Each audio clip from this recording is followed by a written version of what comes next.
A day in my life as a stay-home mom and wife. Here in Iloilo day. Charot. Daw nalat na nataya ni Cindy, no? Pero guys, amugid niya ang aton daily routine, no? As a mother and a wife. Kay stay at home na lang ako guys. Kami ara ako gamay nga sari-sari store.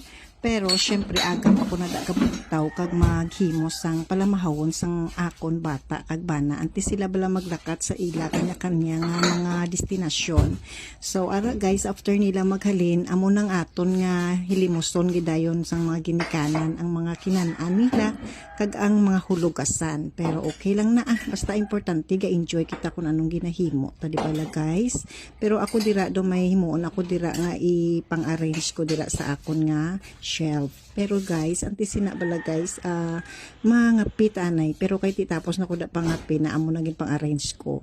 Ang next ko ngay mo on dira is makaon na ko anay pamahaw. Kay after ko kaon sang pamahaw, maninlo na ko da palibot damo tanga daan tilinluan, may kwarto, may CR, manglabada, pero syempre kay medyo gaulan-ulan subong daw medyo kung ano lang daan ang gamay-gamay nga kuso-kusuan ta para mabuhina ng aton lago, di ba guys?